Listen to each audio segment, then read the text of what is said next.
kita akan melanjutkan pembahasan dengan sumber hukum formal hukum tata negara. Dalam kategori ini ada 6 ya. Yang pertama adalah hukum perundang-undangan ketatanegaraan, yang kedua hukum adat ketatanegaraan, yang ketiga hukum kebiasaan atau konvensi ketatanegaraan, yang keempat jurisprudensi ketatanegaraan, yang kelima perjanjian internasional ketatanegaraan, dan yang keenam adalah doktrin ketatanegaraan. Dalam lingkup perkuliahan ini kita akan membahas pada kategori yang pertama saja karena merupakan hal yang paling relevan dan paling penting dari segi akademik maupun praktek yang terkait dengan sumber hukum tata negara tersebut. Sedemikian penting mengenai ketatanegaraan ya yang bersangkut dengan peraturan perundang-undangan ini, sehingga di dalam sejarah kita mengenal pergantian produk-produk hukum yang bermaksud mengatur mengenai hierarki dan tata urut peraturan perundang-undangan. Untuk pertama kali ditetapkan di dalam Ketetapan MPRS nomor 20 MPRS 1966 mengenai tata urut peraturan perundang-undangan.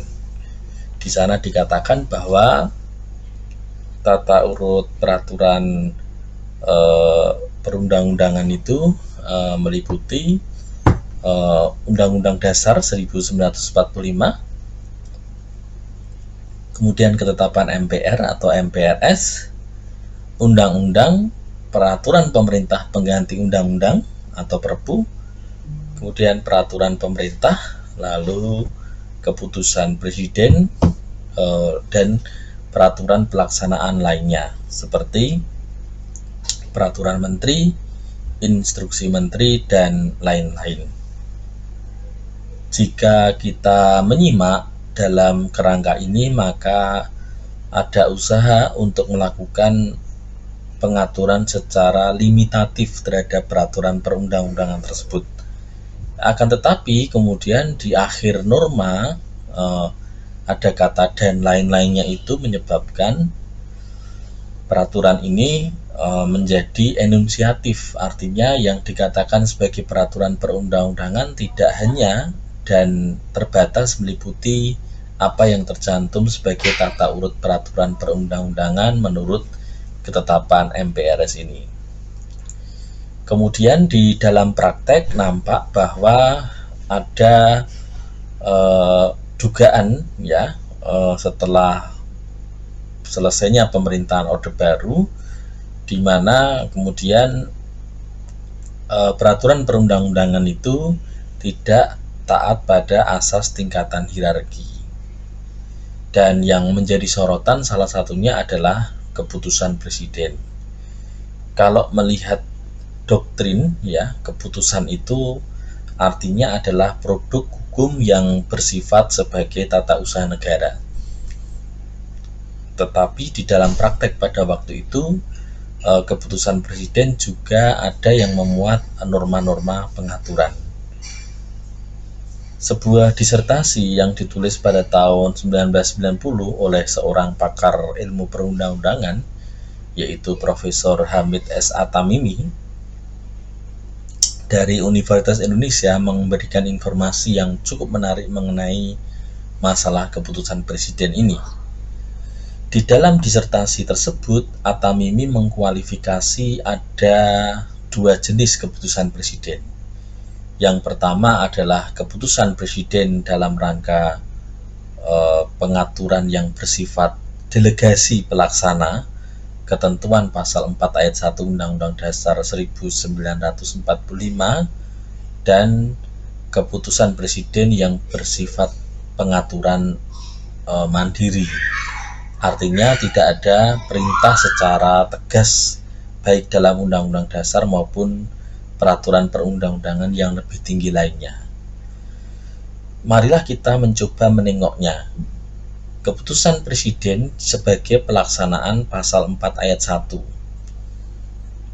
Pasal 4 ayat 1 Undang-Undang Dasar 1945 itu menyatakan bahwa presiden memegang kekuasaan pemerintahan menurut Undang-Undang Dasar.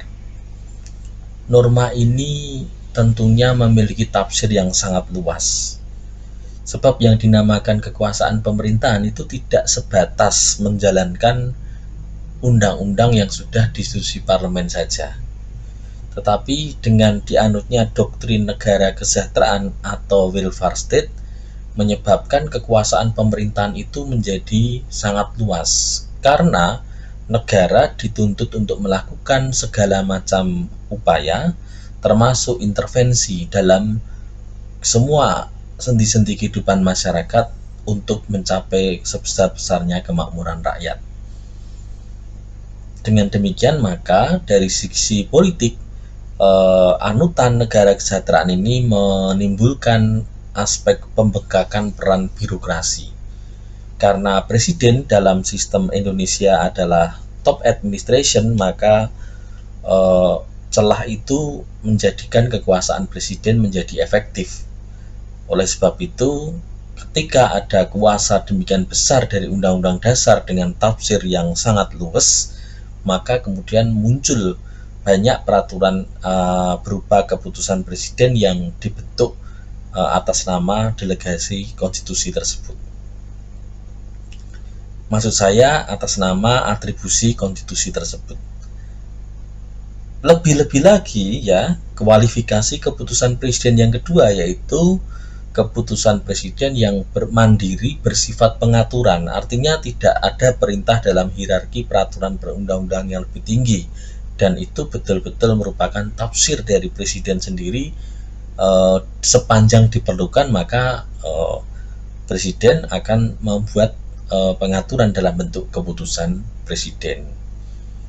Oleh sebab itu ya, di dalam praktek seperti sudah dilakukan riset oleh Masyarakat Transparansi Indonesia tahun 1998, itu ada keputusan presiden yang melangkahi undang-undang. Ya, misalnya menyangkut pungutan.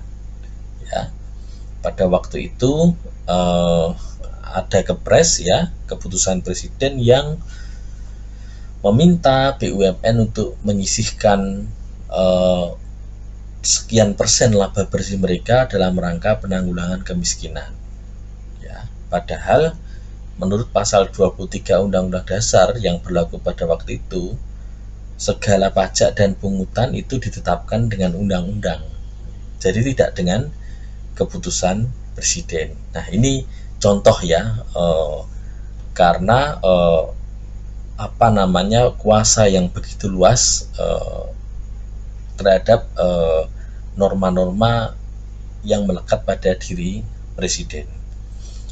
Atas dasar pertimbangan itu, maka ketika sudah melakukan reformasi ya, MPR kemudian mengubah ketetapan MPR itu menjadi ketetapan MPR nomor 3 tahun 2000. Substansinya hampir sama ya, hanya saja di sana ada dua perbedaan yang sangat mendasar.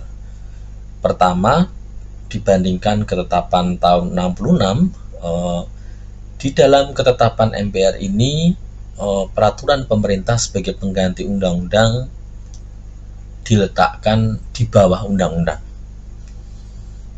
Kemudian peraturan daerah diakomodir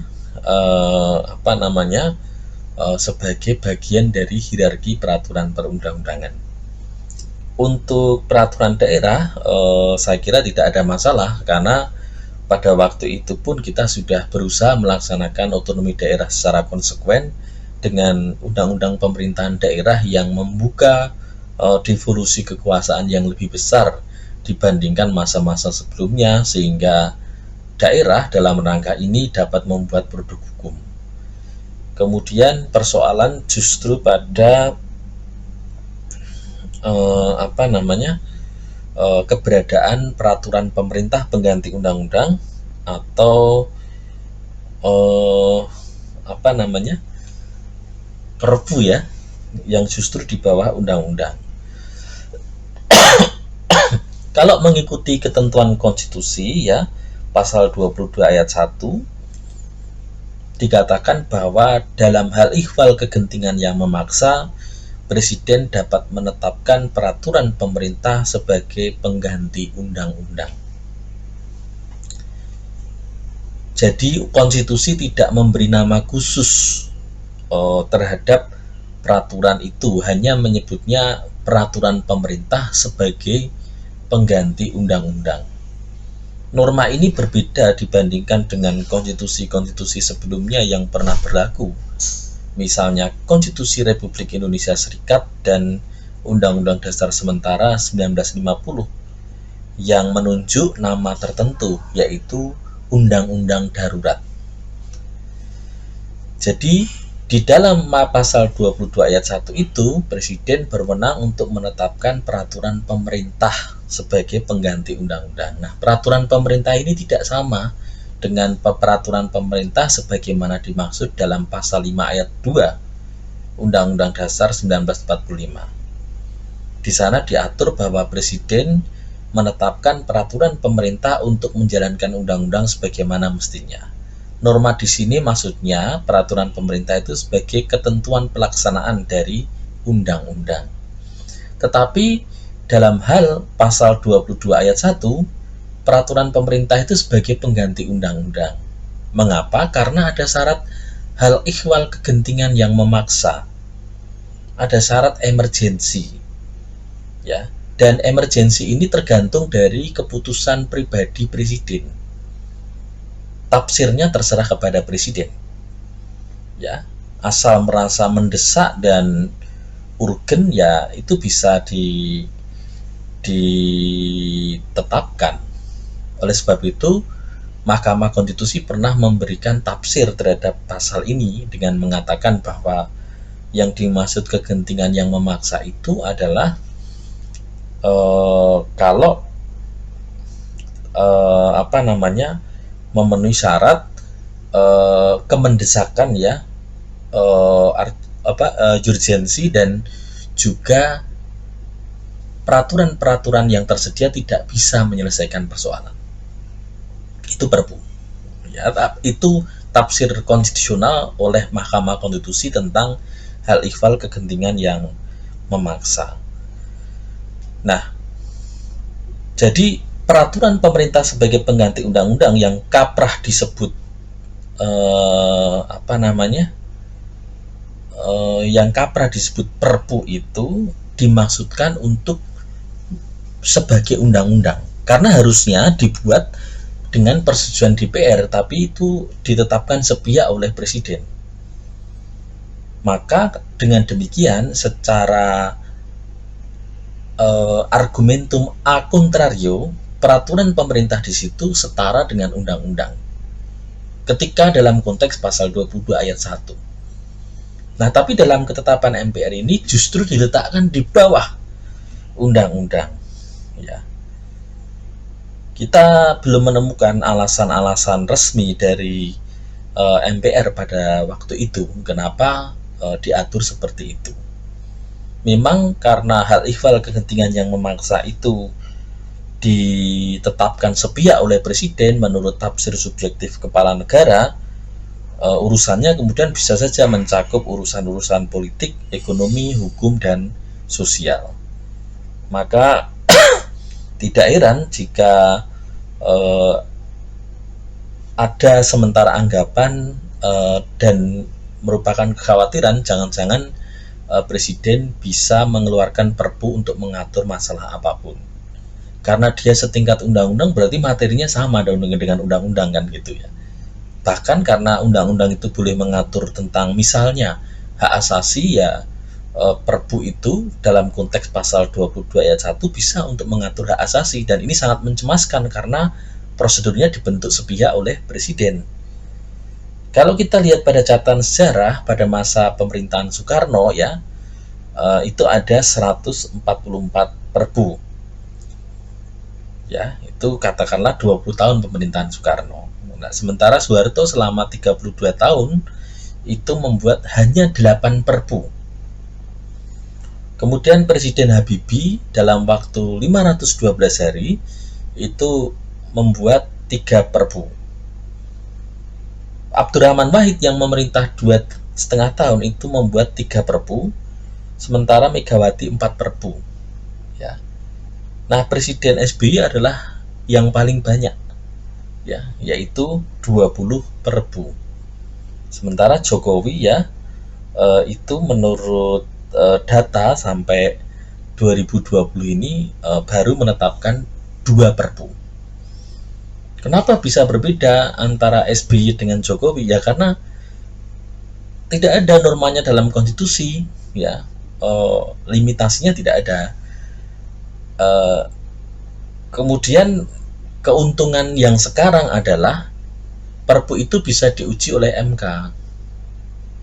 Nah, jadi kekhawatiran bahwa presiden menyalahgunakan kekuasaan itu terlalu dini, karena dimanapun ada pemerintahan konstitusional itu pasti memberikan ruang, ya, baik yang bisa diuji oleh pengadilan maupun yang menjadi subjektif eksekutif dalam situasi emergensi, hal ikhwal kegentingan yang maksa, seorang kepala negara atau kepala pemerintahan itu menetapkan instrumen hukum tidak normal. Nah, oleh sebab itu kita perlu mempelajari hukum tata negara tidak normal atau hukum tata negara dalam keadaan darurat. Salah satu kontroversi itulah yang kemudian memicu perbaikan melalui Undang-Undang Nomor 10 Tahun 2004. Loh, kok ini lewat undang-undang? Ya karena ketetapan MPR tadi ya itu memerintahkan pengaturan lebih lanjut dengan undang-undang yang praktiknya kemudian ya memberikan peluang untuk mengatur kembali tata urut hierarki peraturan perundang-undangan itu. Nah, yang baru adalah ketetapan MPR dikeluarkan. Kenapa ketetapan MPR tidak masuk di dalam Undang-Undang Nomor 10 Tahun 2004 ini sebagai bagian dari jenis-jenis peraturan perundang-undangan? Karena setelah Pemilu 2004, MPR tidak lagi merupakan lembaga negara yang tertinggi yang bisa menetapkan produk-produk hukum dalam bentuk ketetapan MPR. Kemudian, hal yang baru yang kedua adalah Perpu dikembalikan. Posisinya menjadi sederajat dengan undang-undang. Nah, kemudian yang paling baru adalah Undang-Undang Nomor 12 Tahun 2011 tentang pembentukan peraturan perundang-undangan, di mana jenis-jenis peraturan perundang-undangan hampir sama dengan sebelumnya, hanya di sini ditambahkan lagi ketetapan MPR. Menjadi pertanyaan, loh, kok ketetapan MPR masuk lagi dalam hierarki peraturan perundangan gitu? Ya. Karena begini, karena pembentuk undang-undang mempunyai pandangan ada ketetapan MPR nomor 1 MPR tahun 2002 tentang peninjauan produk-produk MPRS MPR 1960-2002. Dan di antara norma-norma di dalam ketentuan itu ada yang masih mengakui keberlakuan ketetapan MPR. Ya. Oleh sebab itu maka harus diberi wadah. Ketetapan MPR harus diakui sebagai bagian dari hierarki peraturan perundang-undangan. Cuman ya di dalam penjelasan ketentuan ini ya pasal 7 ayat 1 ini kita cek nanti naskah undang-undangnya, kita lihat di bagian penjelasan dikatakan bahwa masuknya ketetapan MPR tidak membuka peluang bagi MPR yang ada sekarang setelah perubahan Undang-Undang Dasar untuk membuat produk hukum baru. Itu karena berkaitan dengan tafsir posisi MPR setelah pemilu 2004 sampai sekarang, setelah dilakukan perubahan Undang-Undang Dasar itu tidak lagi merupakan lembaga negara yang tertinggi. Ya, jadi itu alasannya kenapa ketetapan MPR masuk sebagai hierarki peraturan perundang-undangan. Saya kira demikian pembahasan untuk sesi ini mengenai peraturan perundang-undangan sebagai sumber hukum tata negara formal.